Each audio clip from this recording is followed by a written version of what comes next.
Good morning, students. I am Naveen Kumar, teacher of social science. In history, class 7, chapter 3. Now, today we will discuss next topic, that is from garrison town to the empire. बच्चों, इस chapter के पिछले topic में हम लोग discuss किए थे कि दिल्ली सुल्तान्स के बारे में जानकारी सबसे अधिक किस स्रोत से हमें मिलती है। जानकारी के बहुत से स्रोत हैं, जिसमें एक मुख्य स्रोत अबाउट तारीख और हिस्ट्रीज के बारे में हम लोग डिस्कस किए थे, which is written in Persian language, a language of administration under Delhi Sultans. ये तारीख पर्शियन लैंग्वेज में लिखा गया है, जो दिल्ली सुल्तान्स के एडमिनिस्ट्रेशन का लैंग्वेज था। और लिखने वाले ऑथर्स के बारे में भी हम लोग बहुत सी बातें इस टॉपिक के अंदर पढ़े। Now in this topic, in next topic today, from garrison town to the empire, इस टॉपिक के अंतर्गत हम लोग देखेंगे कि किस तरह से दिल्ली सुल्तान्स के रूलिंग का एक्सपेंशन हुआ, स्टेट का एक्सपेंशन हुआ, और किस तरह से एक गैरिसन टाउन से एक एम्पायर बन गया, साम्राज्य की स्थापना हो गई। बच्चों, इस टॉपिक को समझने से पहले इसके अंदर दिए गए 3 टर्म्स को समझ लेना आवश्यक है। सबसे पहले hinterland, the land connected to a city और part of city that supplies it with goods and services. Hinterland उस लैंड को कहा जाता था जो शहर से जुड़े हुए होते थे। ये प्रायः रूरल एरिया होते थे, और यहाँ से शहर के लोगों के लिए गुड्स, सामान और विभिन्न तरह की सेवाएं प्रदान की जाती थी। Another term that is given, garrison town, a fortified settlement with soldiers, was called garrison town. एक ऐसा सेटलमेंट, एक ऐसा एरिया जो चारों तरफ से फोर्टिफाइड हो और जिसके अंदर सोल्जर्स रहते हों और कंट्रोल करते हों, ऐसे एरिया को गैरिसन टाउन कहा जाता था। और तीसरा टर्म दिल्ली सल्तनत, here this chapter is Delhi Sultans. During that period, the rulers were called sultans, and the ruling of the sultans was called sultanat.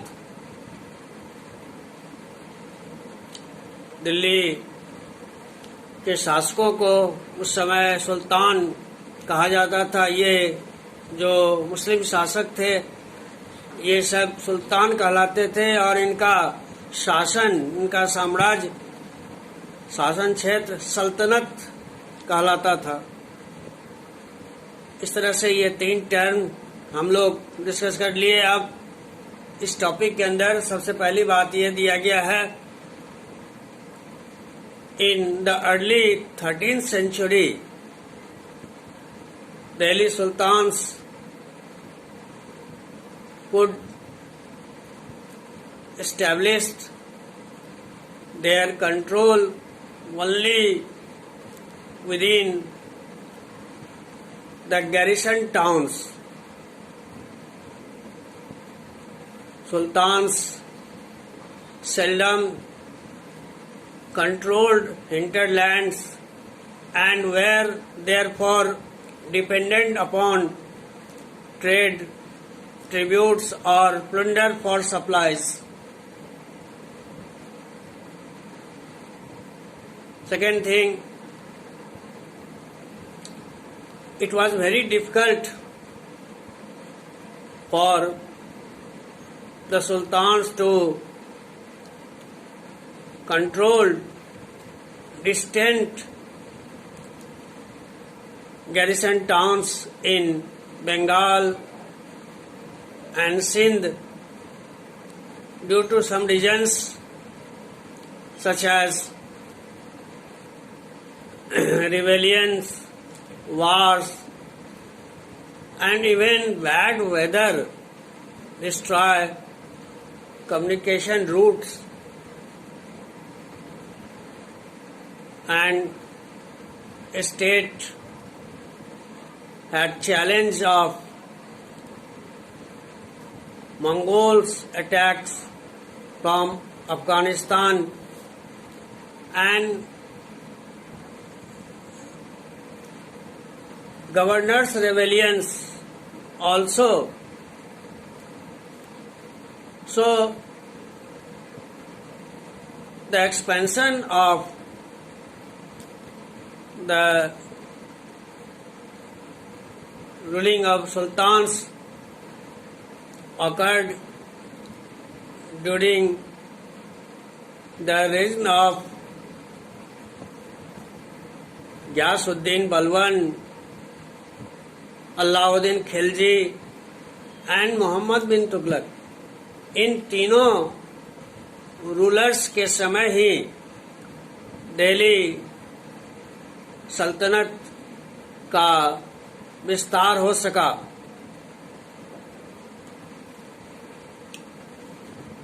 और द एक्सपेंशन ऑफ द सल्तनत was under 2 sets of compact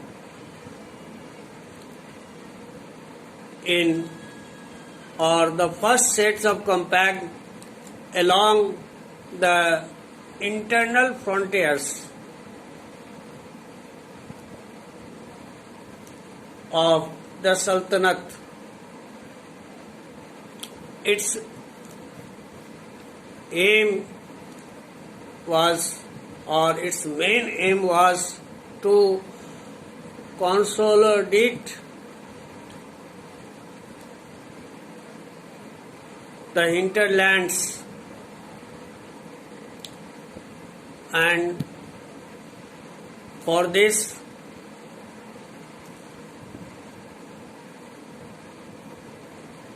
forests of Ganga, Yamuna, Doab regions were cleaned and